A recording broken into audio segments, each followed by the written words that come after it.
Shalom Bapak Ibu Saudara yang dikasihi Tuhan. Selamat berjumpa kembali melalui renungan Kalimbuang Boba Jemaat Landraki Biring Kanaya, edisi Jumat 29 Oktober 2021. Mari kita berdoa sebelum kita mendengarkan kebenaran firman Tuhan. Tuhan, terima kasih untuk berkat-Mu yang senantiasa kami alami dalam kehidupan kami. Terima kasih karena Tuhan sudah menolong kami sepanjang malam. Kami boleh beristirahat dan pagi hari ini kami boleh bangun dengan penuh keberkatan. Saat ini Tuhan, kami akan membaca dan merenungkan firman Tuhan. Roh Kudus menolong kami agar firman-Mu yang kami akan baca saat ini boleh tertanam baik dalam hati kami. Terlebih Tuhan, kami boleh dimampukan untuk melakukannya dalam sepanjang kehidupan kami. Berfirmanlah Tuhan, kami sudah siap untuk mendengar. Dalam nama Tuhan Yesus kami berdoa, mengucap syukur kepada Bapa di sorga. Amin. Firman Tuhan yang kita akan renungkan bersama pada pagi hari ini terambil dari kitab Lukas pasal 10, ayatnya yang ke-25 hingga ayatnya yang ke-37. Firman Tuhan, orang Samaria yang murah hati. Pada suatu kali berdirilah seorang ahli Taurat untuk mencobai Yesus. Katanya, "Guru, apa yang harus kuperbuat untuk memperoleh hidup yang kekal?" Jawab Yesus kepadanya, "Apa yang tertulis dalam hukum Taurat? Apa yang kau baca di sana?" Jawab orang itu, "Kasihilah Tuhan Allahmu dengan segenap hatimu dan dengan segenap jiwamu dan dengan segenap kekuatanmu dan dengan segenap akal budimu. Dan kasihilah sesamamu manusia seperti dirimu sendiri."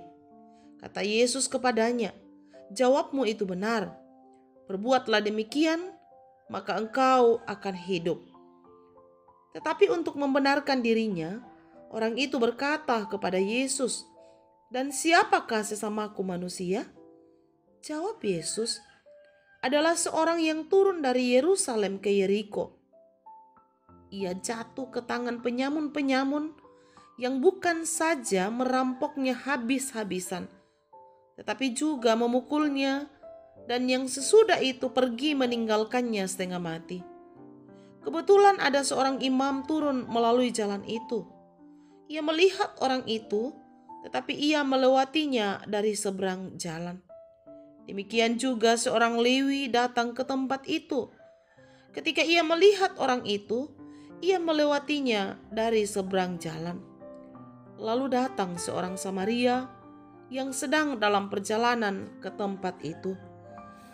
Dan ketika ia melihat orang itu, tergeraklah hatinya oleh belas kasihan. Ia pergi kepadanya lalu membalut luka-lukanya. Sesudah ia menyiraminya dengan minyak dan anggur. Kemudian ia menaikkan orang itu ke atas keledai tunggangannya sendiri, lalu membawanya ke tempat penginapan dan merawatnya.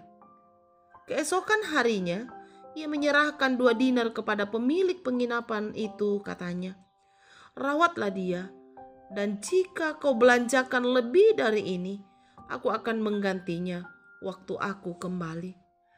Siapakah di antara ketiga orang ini, menurut pendapatmu, adalah sesama manusia dari orang yang jatuh ke tangan penyamun itu?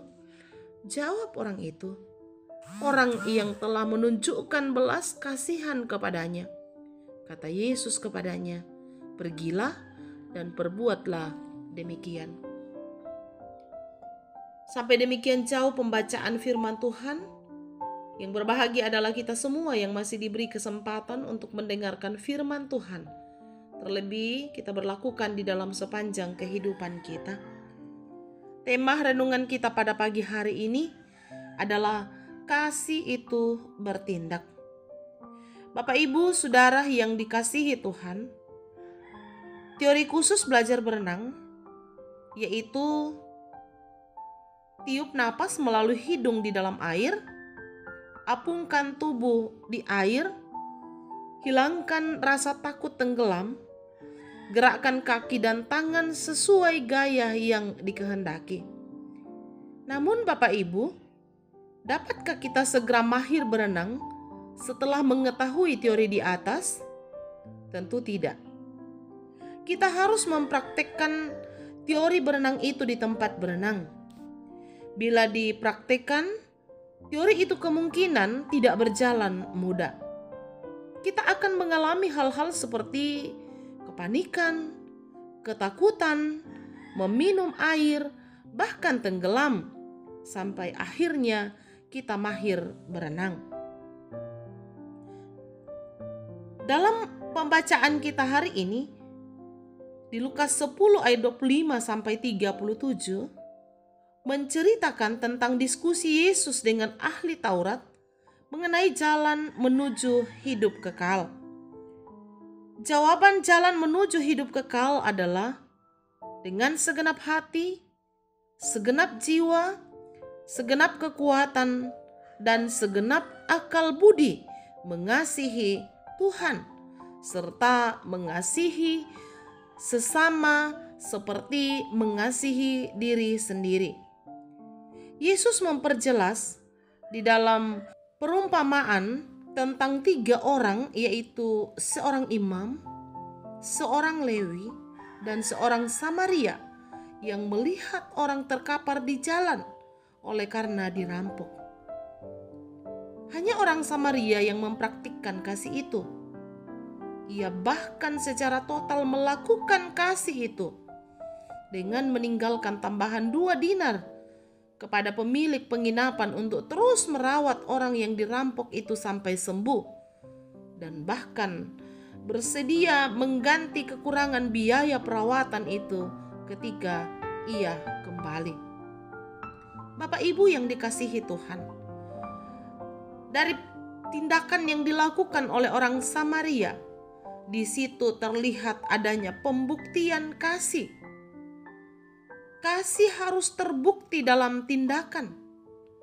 Berbagai alasan, kesibukan, kebutuhan, takut dimanfaatkan dan sebagainya seringkali menjadi alasan pembenaran kita untuk sulit membuktikan kasih.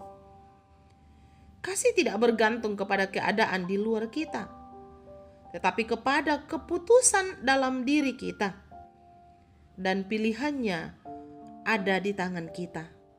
Apakah kita mau mempraktikkan kasih ataukah sekedar teori saja?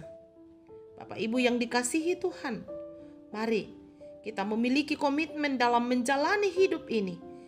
Apakah kita mau mempraktikkan kasih itu dalam hidup kita?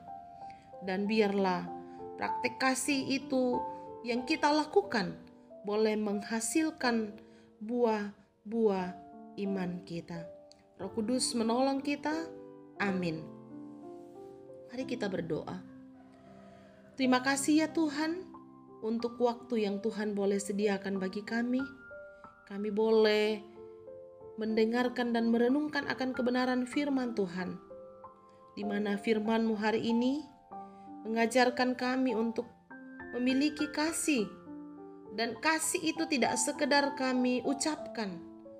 Kasih itu tidak sekedar teori, tetapi kasih itu akan kami praktekkan. Kasih itu bertindak. Dan biarlah Tuhan kami boleh dimampukan untuk melakukannya di dalam sepanjang kehidupan kami. Bapa di sorga, saat ini kami datang menyerahkan akan seluruh kegiatan dan pelayanan yang harus kami lakukan sepanjang hari ini. Tuhan berkati kami, setiap perkara yang kami lakukan Tuhan campur tangan di dalamnya. Biarlah semuanya itu Tuhan boleh kami lakukan seturut dengan kehendak Tuhan. Kami percaya Tuhan bahwa kami tidak mampu melakukan apa-apa tanpa campur tangan Tuhan. Untuk itu Tuhan, mampukan kami boleh menjalani hidup ini, boleh menjalani pelayanan kami dalam sepanjang hari ini dengan penuh kekuatan dan mengandalkan Tuhan di dalam setiap hal yang kami lakukan. Seluruh kehidupan kami sepanjang hari ini Tuhan, kami mau pertaruhkan ke dalam tangan kasih Tuhan. Pimpin sertai kami di dalam setiap apa yang kami kerjakan. Dalam nama Tuhan Yesus kami berdoa, mengucap syukur kepada Bapa di sorga. Haleluya, amin. Demikianlah renungan Kalim Buang Boba saat ini. Terima kasih, Shalom.